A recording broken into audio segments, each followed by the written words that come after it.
معلش اضطريت اوقف الفيديو ثانية. فزي ما كنا بنقول يا شباب، اي حتة فيها comparison most probably هيبقى فيها سؤال، فلازم تاخد بالك كويس جدا انا بكمبير بين ايه وايه. تمام يا شباب؟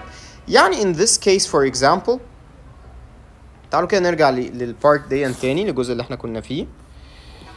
هنلاقي for example ان انا هنا ايه، هو بيقول لك his ongoing that its ongoing affairs were more crucial to him than ايه than the life he led at home. هو قصده يقول لك انه شغله كinvestment banker بالنسبه له كان اهم من البيت. فاهمين قصدي؟ من الاخر ان هو كان مهتم بالwork اكتر من البرايفت لايف بتاعته اللي هي شغله في البيت، اللي هي يعني بيته وكده. اوكي يا شباب؟ طيب just as I knew that his public face as a philanthropist، انه يبقى معروف انه philanthropist او رائد اعمال خيريه was easier to read than his private face as a father or a husband. يعني انه كان اسهل انك تقرا اهتماماته كفيلانثروبست من انك انت تقرا اهتماماته في البيت. تمام؟ his public face was more important than his private face. ودي يا شباب كلها comparisons. فعشان هي comparisons اتفقنا اي comparison يبقى لمبه تنور على طول كده. اوكي؟ ومعنى ده ان most probably، بكرر تاني عشان الحته دي مهمه، هيبقى في question في الحته دي. طيب بصوا يا شباب، دي الفيرست ثينج اللي قلناه او the first aspect we introduced، اللي هو حته الايه اللمبات وحته what is important او لا. عايزك تتعود انه usually يا شباب في اي paragraph بعد اول وتاني line بتلاقي بقى repetition of ideas، او generally speaking ان اغلب الكلام بيكون general. تعالى اكتب لك على جنب كده، اغلب الكلام بيكون general. تمام؟ فاتعود انك انت once انك فهمت الايديا بتاعت الباراجراف بعد اول وتاني لاين، اتعود او اول وتاني سطر، انا اسف، اتعود انك just to skim until you find new ideas within the paragraph. افرض ما لقيتش يا مستر لحد the end of the paragraph، خلاص يبقى الباراجراف ده خلص، يعني you don't need anything or you don't have anything more to do in this paragraph. يعني بصوا معايا هنا هنلاقي انه the rest of this paragraph is very simply restatement of the same ideas. بقول لك my father was an Orthodox Jew who had grown up in Leipzig, Germany. He remained committed to Jewish causes until his death, and his knowledge of the dizzying intricacies of Israeli politics، كان عنده علم كبير بالسياسة الإسرائيلية، اللي هو لو سألتني يعني أحسن ريسيبي إنك لما تروح كده في الآخرة تبقى أحلى ميكس جريل، بس ما علينا. was impressive. Throughout his life my father supported Jewish scholarship. كله كلام يا شباب على حتة his private life his public life. بيعمل ايه؟ شغله ايه؟ شغله كفيلانثروبست ايه؟ اهتمامه بالسياسة ازاي؟ فاهمين قصدي؟ I'm not discussing new ideas قد ما انا بتكلم more and more in the same topic. تمام يا شباب؟ طيب he also helped endow the kosher kitchen at Mount Sinai as well as the Merkin concert hall. انا ليه الكلام ده كله بقراه بسرعة بمنتهى البساطة؟ لانه زي ما اتفقنا general. تمام؟ مفيش idea جديدة أنا شايفها being introduced within the first paragraph. وبالنسبة لي الحتة دي مهمة قوي. ليه؟ عشان ده هيفهمك ليه في الباراجرافز الجاية، الباراجرافز اللي في النص اتفقنا بنطبق فيها rule of read and guess، اللي هي ان احنا نقرا بس ال first two sentences ونجس يا ترى باقي الباراجراف بيتكلم على ايه. يا ريت حضراتكم تكونوا فهمتوا دلوقتي احنا ليه بنعمل الرول دي. بمنتهى البساطة لان بعد اول one or two sentences باقي الباراجراف بيكون مجرد تفاصيل، مجرد general details، مش introduction of new ideas worth my time. تمام يا شباب؟ طيب ده كده الفيرست باراجراف. زي ما اتفقنا بقى الحاجة التانية لما جينا تحت هنا وقلنا كل باراجراف عايزين نعمل بس في مخنا الكلام ده انت بتعمله mentally، بس انا هنا يعني عشان بس اشرح لك الدنيا كويس هتلاقيني I'm writing my thoughts يعني. فهتلاقي ان انا هقول لك انه الفيرست باراجراف لو عايز اتكلم عليه اقول ايه المين ايديا بتاعته، هدي بس general idea. very simply احنا كنا بنتكلم على ايه في الباراجراف ده؟ كنا بنتكلم على her father، the narrator's father يعني، and how he appreciated his public life more than his private life. تمام يا شباب؟ ازاي كان بيحب البابليك لايف بتاعته اكتر من البرايفت لايف اللي هي يعني شغله في البيت يعني وكده his private life. طيب تعالوا بقى نخش على الباراجراف التاني. بصوا يا شباب، عشان بس نبقى امناء مع بعض، لما تلاقي باراجراف زي ده كله جملتين خلي عندك دم اقراه، فاهمين قصدي؟ ما ممكن فعلا لو حابب تعمل read and guess، يعني تقرا لي اول باراجراف او اول 2 sentences وخلاص ماشي، بس يعني هو كله 3 sentences ما تقراهم وخلاص يا عم. اوكي لان كل ما بتقرا اكتر كل ما بيبقى عندك ايديا اكتر، بس هي الفكره انه في الامتحان حضرتك ما بيبقاش عندك وقت كفايه انك تقرا. تمام؟ فمعلش اقرا سريعا كده 2-3 lines دول. I consider him to have been something of an enigma to himself and certainly to his children. He was constitutionally secretive. دي حتة عايزة حد الفوكاب بتاعه حلو جدا، فممكن هقول فيها tips and tricks بس هتبقى حاجة advanced شوية، حاجة أنا I don't expect the average student إنه يعرف يطبقها، وإنما I only expect those with a lot of expertise إن هم يعملوها. تمام؟ لما أقول لك constitutionally secretive، constitution يعني دستور، فلما أقول لك إنه هو كان سري لدرجة دستورية، قصدي أقول لك يعني كان سري لدرجة فظيعة.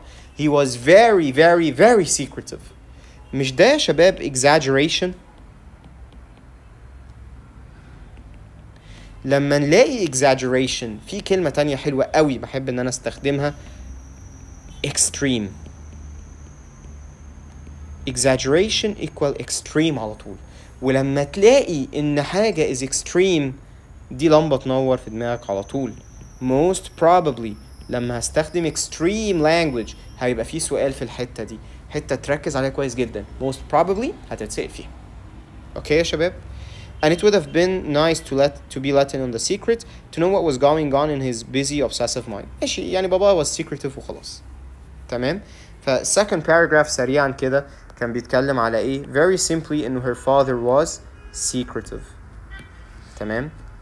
ده first ده second. تعالوا بقى نخش على third paragraph. هتاخد بالك ان paragraph كبير جدا، يعني كل ده الثيرد paragraph، ومع ذلك هتلاقيني بقراه بنفس الطريقة. يعني ايه بقراه بنفس الطريقة؟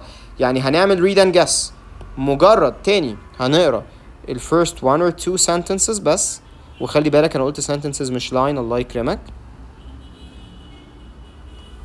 تمام؟ يعني لحد هنا كده، ونجس من اللي قريناه يا ترى الباراجراف ده بيتكلم عن ايه. read and guess. فتعالوا read and guess.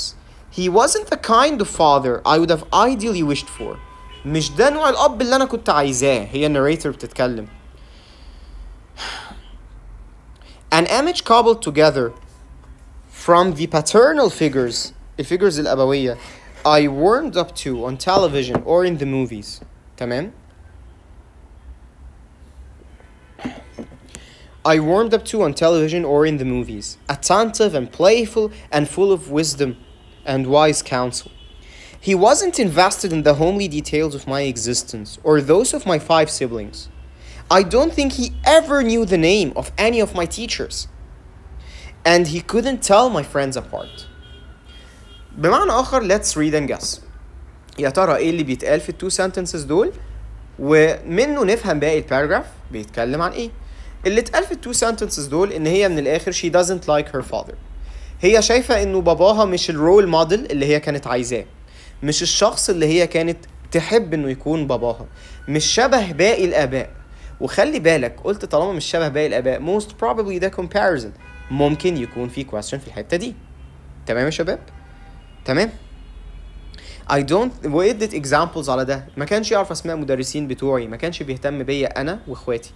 فممكن مثلا الباراجراف ده اعمل زي ما انا بعمل بالظبط. لما تيجي تحط في المايند ماب اللي في دماغك، طبعا انت في الامتحان مش بتكتب عشان بس نبقى واضحين، انت بس بتحط مايند ماب في دماغك. الباراجراف ده يا ترى بيتكلم عن ايه؟ very simply ممكن نقول مثلا انه she doesn't like her father. تمام يا شباب؟ زي ما شايفين. هتقولي بس يعني حتى يا مستر طب انا قريت الباراجراف ده قبل كده وعارف ان في ديتيلز عن كده. هقول لك عشان الامتحان مش محتاج اكتر من الجنرال ايديا بس، وصدقني وهتشوف ازاي حتى الاسئله سبيسيفيك ممكن تجاوب بالجنرال ايديا. ليه؟ لان الجنرال ايديا بتفهمك هتلاقي الانسر فين. اوكي يا شباب؟ طيب نخش على الباراجراف اللي بعده.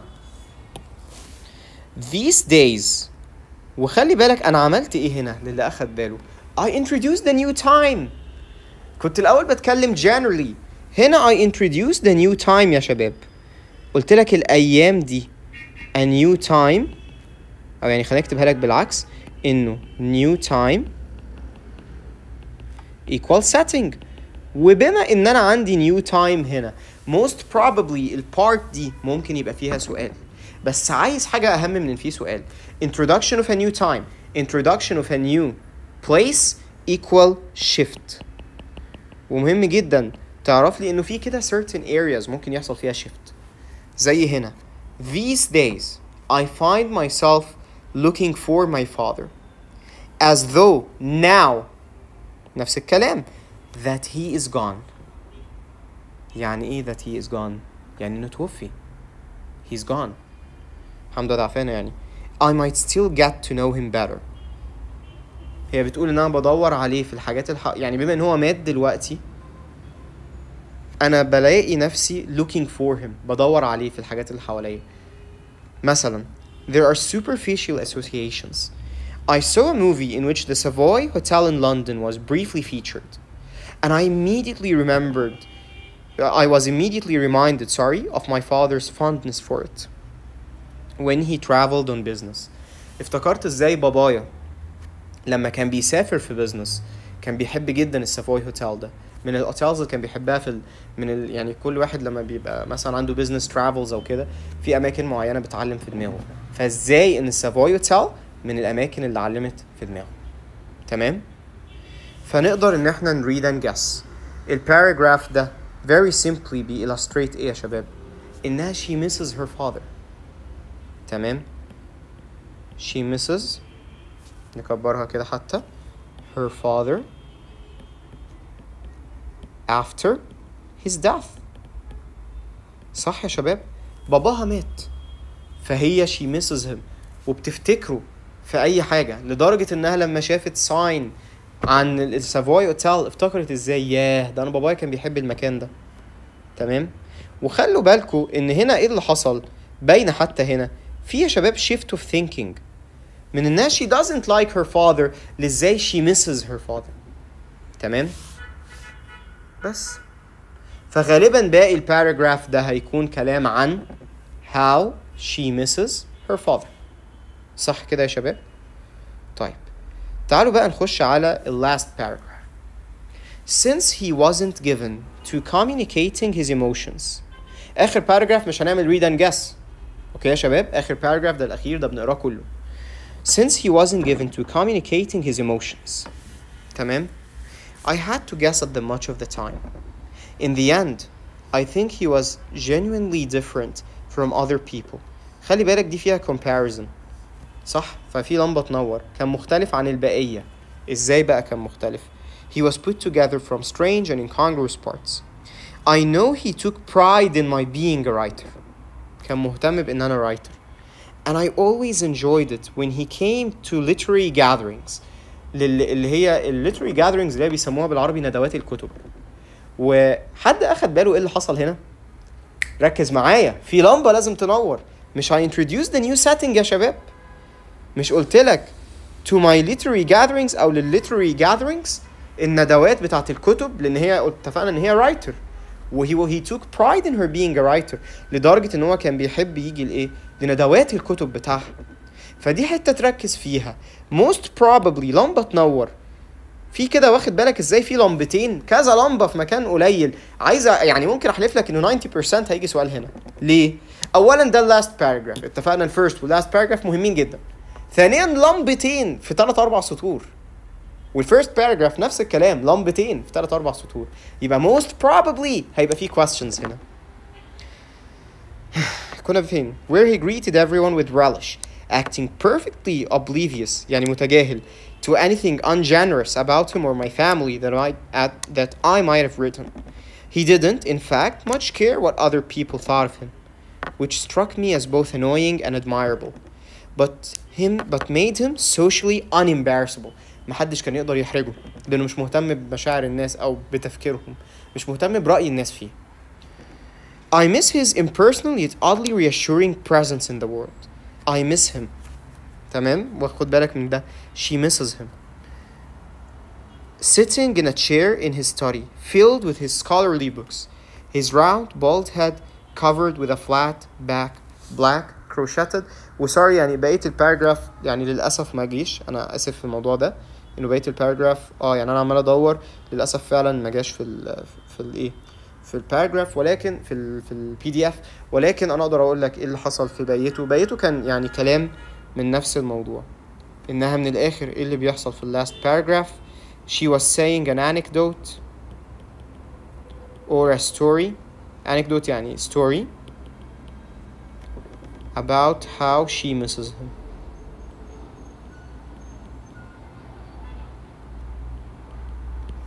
تمام يا شباب، يبقى ال 5 ideas اللي عندي هنا، وهوقف الفيرست فيديو هنا عشان at the very least تلحقوا تشوفوه على ما upload التاني بما الامتحان بعد يومين. لكن at the very least نقدر نشوف ايه؟ انه هنا فعلا الايديا كله زي ما اتفقنا، التوبيك فعلا نفسه her father، وكل الكلام كان revolving around her father. اهم حاجه بالنسبه لي انك تعرف الايدياز، وركز معايا في الموضوع ده. هل هي انك تبقى حافظ المين ايديا بتاعت كل باراجراف؟ ابدا، لانه يعني generally speaking مش هيجي لك اكتر من سؤال او 2 بالكتير بيسالوا عن المين ايديا في كل باراجراف. انا مهتم بكل انك تبقى عارف الايديا بتاعت كل باراجراف. ليه؟ عشان تعرف where، انا مش عارف ليه اتكتب كده، where to find the answer. وركزوا بليز معايا في الحتة دي جدا. يعني انا لو كلمتك عن سؤال بيسأل على her father's public and private life، هتبص لي في انهي باراجراف؟ اكيد في الباراجراف اللي الايديا بتاعته كانت البابليك والبرايفت لايف اول واحد. لو جيت اكلمك عن why he is secretive، هتبص لي في تاني باراجراف. انا يعني لو جيت اسالك سؤال مثلا على موقف related انه she doesn't like her father، هتبص لي على تالت واحد.